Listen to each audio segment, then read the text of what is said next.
Hey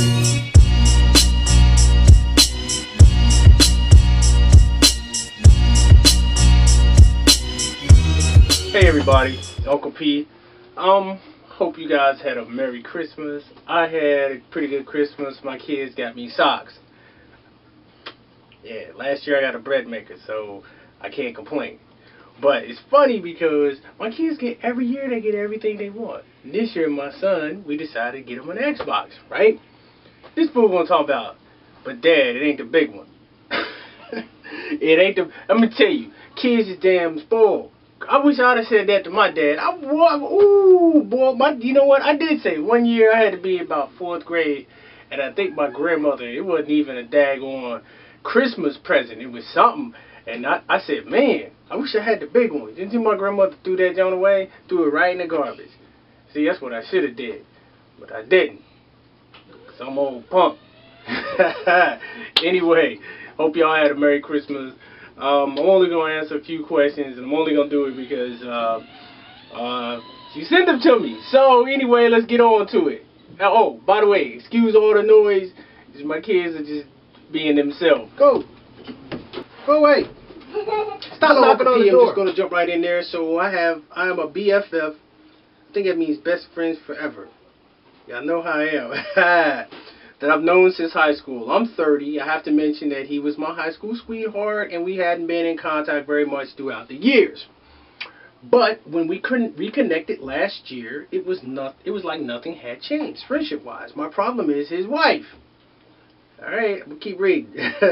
She knew about me from the old vids and pics. She obviously has a problem with me talking to him, and when I bring it up to him, he just dismisses it as her problem with as her problem with being controlling or insecure. I don't want to be a problem in their already feeble marriage. I'm already married, and my husband has met him, and they've talked briefly a few times, so there's really no problem on my side, but he won't even introduce me to his wife.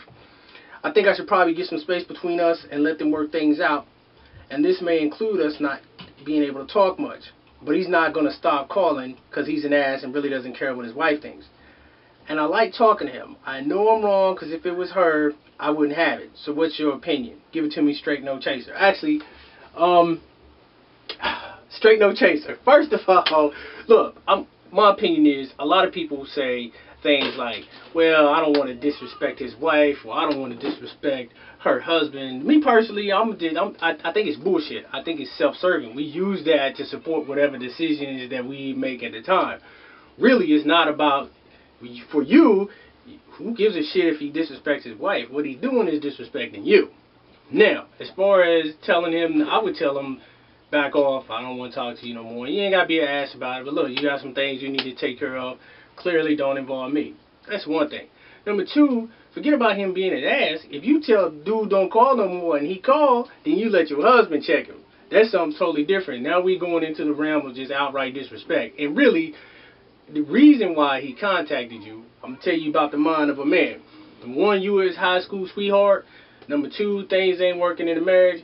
And that's why he really trying to reconnect with you. And even if the conversation hasn't veered to where it shouldn't, I'm telling you the mind of a man. Hey, Uncle P, how are you doing? I feel extremely weird writing this letter to you. Don't feel weird. We all family up in this joke. Hey, somebody said, left a comment a couple videos ago. They're saying, why don't I talk about the dumb shit I've done? Because I don't want to destroy this perfect image that I have created about myself. Y'all, I hear you. I'm so far from perfect, it's a damn joke. I ain't perfect. I've fucked up enough to be able to learn from my mistakes. That's it. I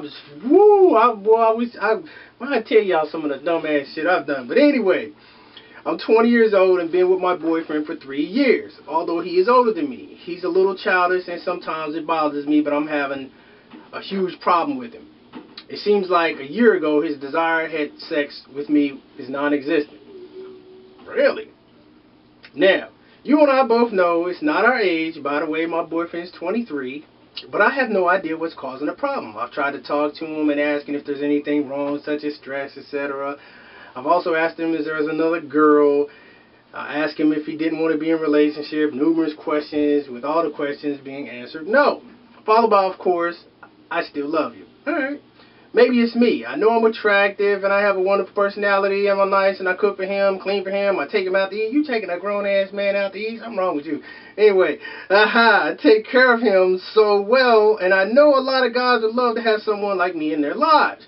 My question is, why are you doing all this for a dude that's your boyfriend? But anyway, y'all know how I be. Anyway, I know you think sex is overrated, and it is overrated. It is. Whew, I'm telling you, I have been pure. Just letting y'all know. I am still master of my domain. Anyway, I know you think sex is overrated, but unfortunately, I love making love to him. That's good. I wonder every day if I could do anything different to spark our love life. There's a whole bunch of stuff you could do. This sounds strange coming from a 20-year-old. I know, but could he be gay? Y'all need to stop that. No, stop the madness. Alright? Do you have any reasonable solutions to this issue I'm having? Thank you for your time. I love watching you. Thank you very much. You are funny. Thank you very much. I won't call you stupid. Anyway. There was a long and well-written letter from a damn iPhone. I'm telling you. Anyway, I don't know. I will tell you that it is very difficult for guys to talk about our sexual performance when it is not up to par. It is very difficult for a man to talk about his noodle not working. You know, he ain't got no glide in his stride no more. His step done lost his pep. For whatever reason, it's difficult for a man to talk about things. There could be a whole number of ideas. There very well could be stress. And if he's not opening up to you and telling you what these things are, it's just because it is difficult for us to talk about our sexual performance. I'm telling you, don't believe, I keep telling y'all time and time and time again, the male ego is fragile. It is very fragile. We are men are emotional creatures. Trust me. We don't have an outlet like y'all. We can't go have a good cry and then feel great. If a man cry, he gonna feel more like a punk and cry again. He gonna make him feel more like a punk, and guess what? He gonna cry again. So, the main thing here is that for whatever's bothering him, he's not opening up to you. And that's the biggest problem. That's the problem you should worry about, not the sex problem. Sex is bullshit. How many times I gotta tell you that? It's bullshit. The biggest issue is that he's not opening up with you, and he's not telling you what is really the problem. What's going on? Is it him? Is it you? Is it the relationship? That's what you need to concentrate on. Forget the dick. Alright? Y'all know my view on that. So I really don't have an answer with you. I don't think it's really something you could spice up your love life. I don't think that's an issue. I think there is something else and something he's not telling you. And that's what you need to get. So work with me here. Trust me, the problem is not the sex. Stop thinking about sex. Stop it. Go handle your business. Hey, Uncle P, I know you don't like long questions, but yeah, me and my boyfriend have been dating for 12 months. When he first started dating last year, everything was perfect. 3 months down the road, he asked me, do you think it's okay to be friends with your ex? I said, yeah, as long as it's platonic. Big mistake. They have been talking, and my man tells me that his ex is telling him that he wants to get back together and hang out. But just him. Let me say that again. Just him. I got pissed, but we got over that. Then a couple of months ago, I was looking through his phone. Yeah, y'all. I told y'all. I told you. If you go looking for something, you gonna find something. All right. If you're in a relationship with somebody and you trust them, what you going looking for anyway? I'm not looking for shit. I'm not. If the truth is gonna come out, but I'm not gonna waste my time looking for shit, cause I might find something, and it might mean nothing. I'm gonna make something out of it just cause I found it. But anyway, I shouldn't have, because I trust my man. Y'all, you know, if you was looking through his phone, you don't trust his ass. I was looking looking through to see if his ex called. And then my man answered, but the call lasted 0 seconds, and he assured me that he doesn't want this man in his life. Alright. Then a couple weeks ago, I get a message on Facebook from his ex saying, how does someone like you get someone like him? I don't know what to do. I'm about to whip that N-word's ass. We're trying to ignore this, but he won't stop. Please, Uncle B, help. Look, I'm going to tell you this. Alright, first of all, if his ex left a disrespectful comment on your Facebook, that it is his responsibility to check his ex. right? Really, that has nothing to do with you. And I know you're thinking, but he disrespected me. Really, he didn't. He disrespected your man by contacting your man's man. Did that make sense? All right, so first of all, you go tell your man, take care of this. You came to me and asked me if you could have a relationship with this dude, and now he's bringing whatever issues he wants with you to me. You move yourself out of the situation, go to your man and say, check this.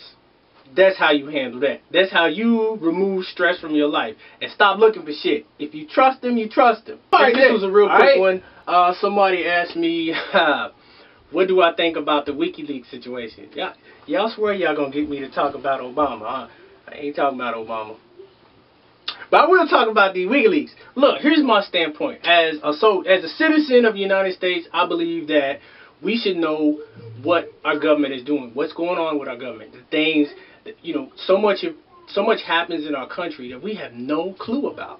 And mostly, us ain't even trying to have that big of opinion. Mostly the government and how it works is really oblivious to us until around election and P. Diddy gets out and tell you guys to vote or die. But many of us don't know what the hell we're voting about.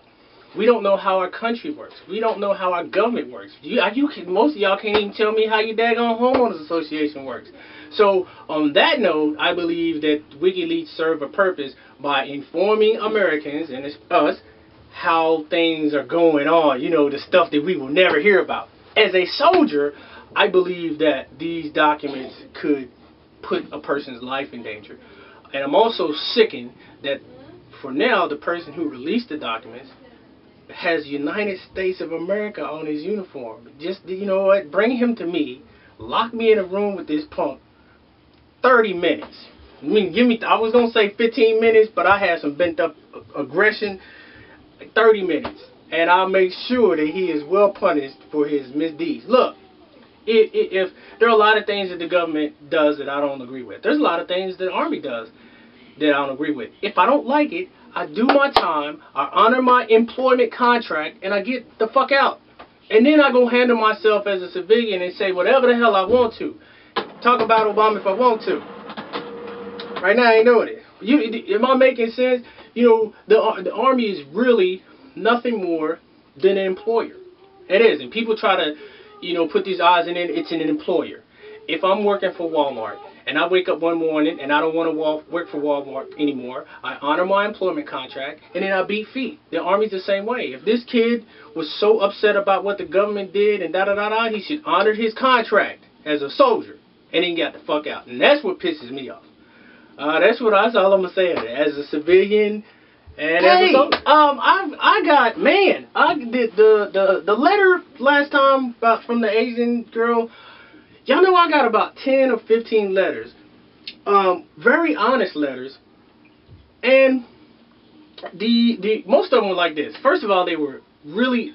I'm gonna tell you, a lot of y'all, very honest, admitted that you were jealous, and I'm not upset with that. I'm not. I really, and I'm actually respectful of that you would honestly admit that I'm jealous. And the gist of it is, here is this Asian chick that has what seemingly is a damn good black man. And the question was, why don't black men see, why can't they find a good black man? And, I thought about it. At first I was just going to say, I don't know.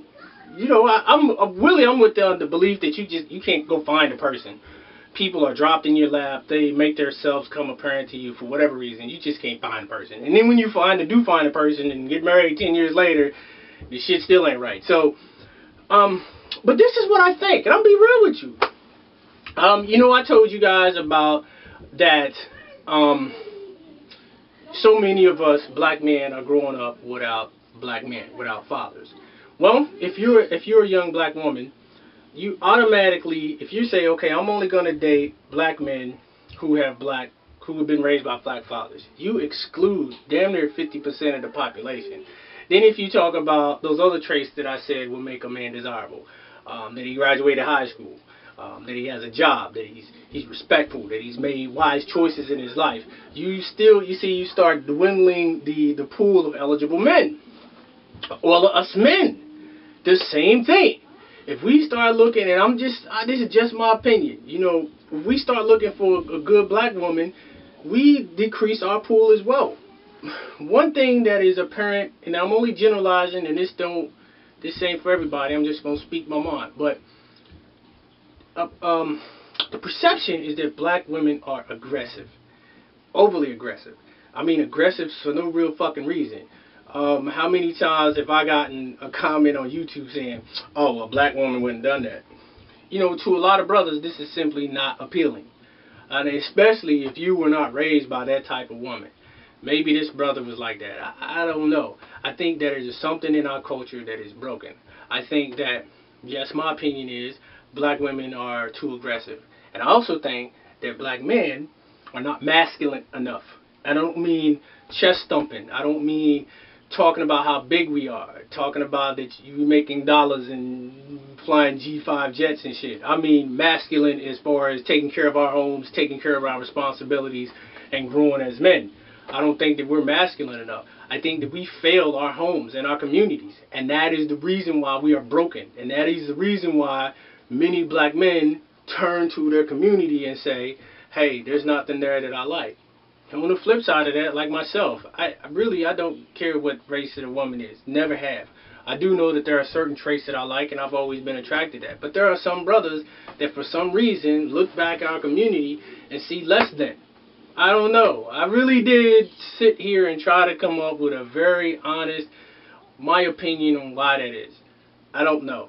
What I can tell you is, don't spend too much time wondering why person A and B doesn't like you. Because if person A doesn't like you and happens to be with person C, if he wasn't with person C, chances are he wasn't with you. He wasn't going to be with your ass anyway. So you beating yourself up why he doesn't like you is just a waste of time and spiritual energy. If that person doesn't like you, then you find someone else that does. What you do not do is settle for what's here and now. Because when you do, you will look down the road 10 years from now and realize that you made a bad fucking choice. That's all I got. I really hope you guys had an amazing holiday. I did. As you can see, I'm back with my kids, chilling in the Fortress of Solitude. I go back to my new home Thursday and start it all over again. I'm kind of tired today, but I did want to say what's up to you guys. Throw up the peace sign, and I'll see you on the flip side. Later.